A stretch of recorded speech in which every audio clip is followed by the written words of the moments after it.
Okay, so today we're going to do David Bowie, Queen Bitch. So this was requested after I did another David Bowie reaction, and it's been a minute since I've done a David Bowie reaction, I guess, as in general. And yeah, Queen Bitch, it's an enticing title, and yeah, I'm just excited to get into it and talk about it after. So let's just go.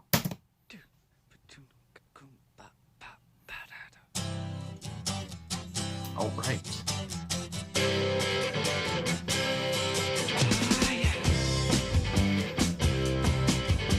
Oh yeah. I'm up on the 11th floor and I'm watching the cruisers below. He's down on the street and he's trying hard to boost the flow. Oh, my heart's in the basement, my weekend's at an all-time low. Cause she's hoping to score, so I can't see her letting him go.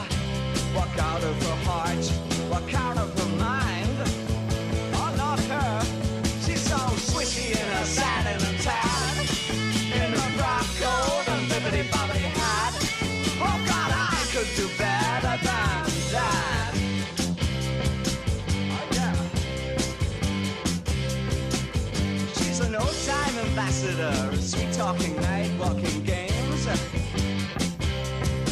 Oh, and she's known in the darkest clubs for pushing ahead of the dames.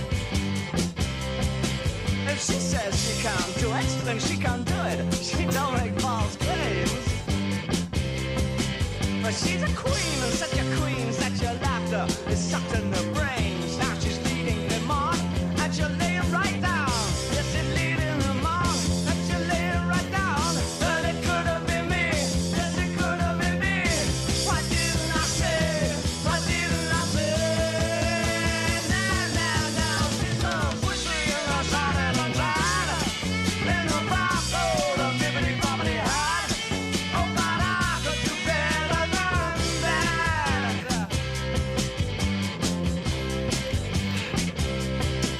So I lay down a while and I gaze at my hotel wall. Oh, the good is so cold, it don't feel like no bed at all. Yeah, I lay down a while, look at my hotel wall.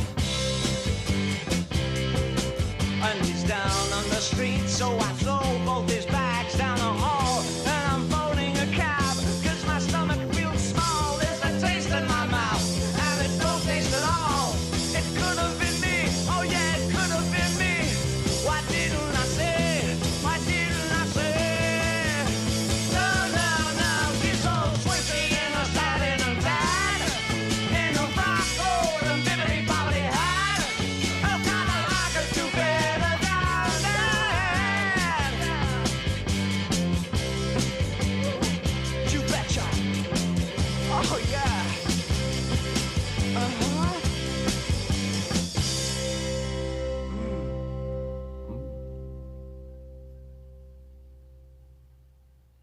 Well, David Bowie, Queen Bitch.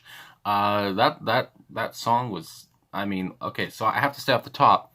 I see here that it's an homage to Lou Reed and the Velvet Underground, and I mean, even if I didn't know that, I would say I would think that Bowie is pulling from his influence in both of those. I mean, you know, it sounded a lot like he was trying to do a Lou Reed kind of impression.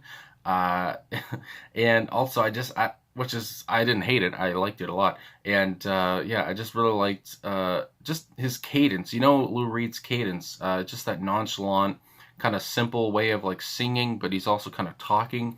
And also, just with Bowie off the top when he was doing his little oh yeah, I think he said, and then at the end as well in the outro when he said, it's just like those little things, those quips, I guess, where it just shows that it's real. I mean, he's just like being himself in the studio. Maybe I just like that a lot, showing his personality, and yeah, like I don't know how to my voice there, but yeah, I really like this, and just the whole thing about I guess the whole story of the song really it does remind me of like a Velvet Underground song or something Lou Reed would put his voice to. Uh, and also I have to say at one part here as a young person, I had to look up, Mr. Brightside by the Killers, because there was one part in this song where I thought that sounded like a part of that song. But when Bowie says, and he's down on the street, so I throw the both his bags down the hall, and I'm phoning a cab because my stomach feels small. There's a taste in my mouth, and it's no taste at all. So yeah, I was thinking maybe Brandon Flowers of the Killers. I don't know where they came up with the inspiration. I never looked up Mr. Brightside, for their influence for it. But from that song, when he says, "And my stomach is sick, and it's all in my head," but she's touching his chest now. And it goes on, it's killing me, and she's calling a cab while he's having a smoke, and she's taking a drag. So it's just like, I found some kind of, comparisons there, and I was just like, whoa, that sounds familiar. And then I thought of Mr. Brightside, and I was just like, whoa, I don't know if, yeah, like I said, if Brandon Flowers took inspiration from that, or this song or not. But, David Bowie, I know he's one of the most influential just figures of all time, so I wouldn't be surprised. But yeah, I just had to mention that as well, because I was like, whoa, hold the phone. So yeah, I guess I don't know if there's anything else I can say, except I like the song a lot, and the homage to Lou Reed was very nice. And I will talk about the song here from Genius.com. So it says, Queen Bitch was written as an homage to Lou Reed and the Velvet Underground. Velvet Underground, I feel like I didn't pronounce it right. Two massive sources of influence for David Bowie. Bowie first discovered the Velvet Underground by his manager Kenneth Pitt. In 1966, the 19-year-old Bowie fell in love with the music and with the idea of New York City as the sexy den of scum and villainy he heard in the music, which is another thing here, which I took from what Bowie's trying to get across here, even though he never talked about New York, like, specifically, that's what came up, because I know Lou Reed, he's from New York. He was always talking about, kind of the, like it says here, like the scummy kind of New York spots. And yeah, that's what I took here with David Bowie's storytelling. It was I was just picturing this whole story taking place in New York, and the whole thing about throwing his bags down the hall and all this stuff. It's just like, yeah, it seems very kind of New York, and it's just, maybe that's just because that's what you associate Lou Reed with. So it gets in your head. But yeah, that's what I took from it as well. And yeah, so anyway, it goes on. It says, the vision was so seductive that Bowie was continually drawn back to New York throughout his life. He lived there continually since the late 1990s. And I'm pretty sure that's where he passed away, in Manhattan, I think it was. But anyway, it goes on. It says, as for Lou Reed, Bowie went on to produce his 1972 album Transformer. So that must have been a big get for Bowie, giving him the single biggest success of his career. So that's pretty cool how it came together then, that Bowie was so influenced, and then he went on to produce his record. They became lifelong friends, and but also frequently at each other's throats. So I guess they weren't always, the best of friends, whatever. But that's going to happen in relationship, especially musically, when you want to get the best out of each other, and you might not agree on everything.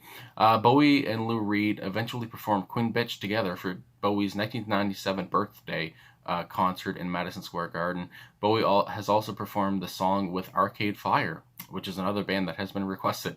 The main riff from Queen Bitch was taken from Eddie Cochran's 1960 single, Three Steps to Heaven. In turn, the Killers' early noughties, I don't know what that means, but early song, Mr. Brightside, lifts heavily from this song. So I knew it. I knew, yeah, okay, so Mr. Brightside, that makes sense now. I thought so. Okay, yeah, that's cool. Anyway, because, yeah, it really does. And, again, it's David Bowie. A lot of people are going to lift things from him. And, yeah, I feel smart now. Anyway, and also I wanted to say, speaking of the guitar riff, and I don't know the personnel here, so actually, let me see, talk amongst yourselves here.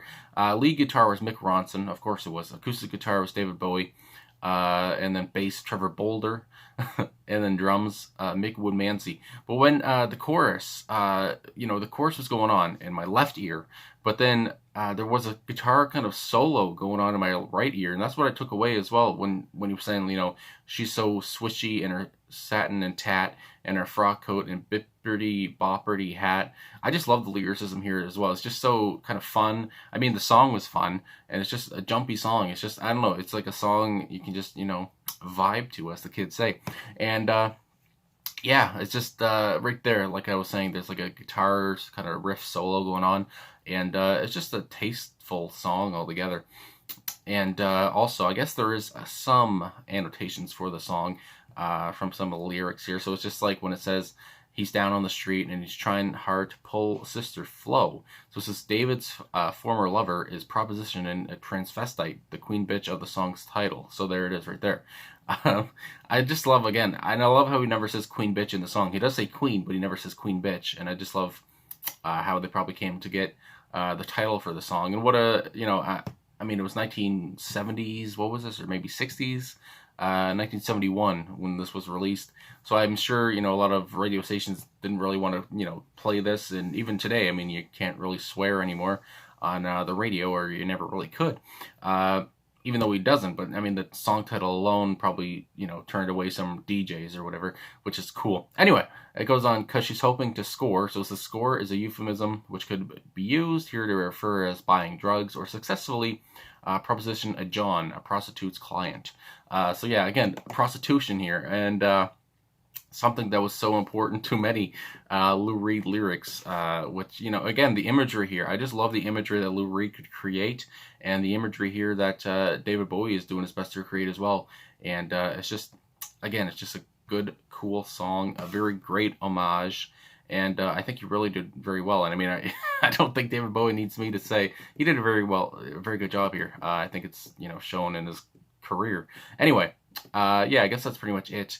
Again, the lyricism here is so fun. And I just love the chorus as well. Oh God, I could do better than that. And it's just, yeah, it's just, it's also kind of just a funny song. And I don't know, for maybe even no reason at all. I just love David Bowie's vocals on it.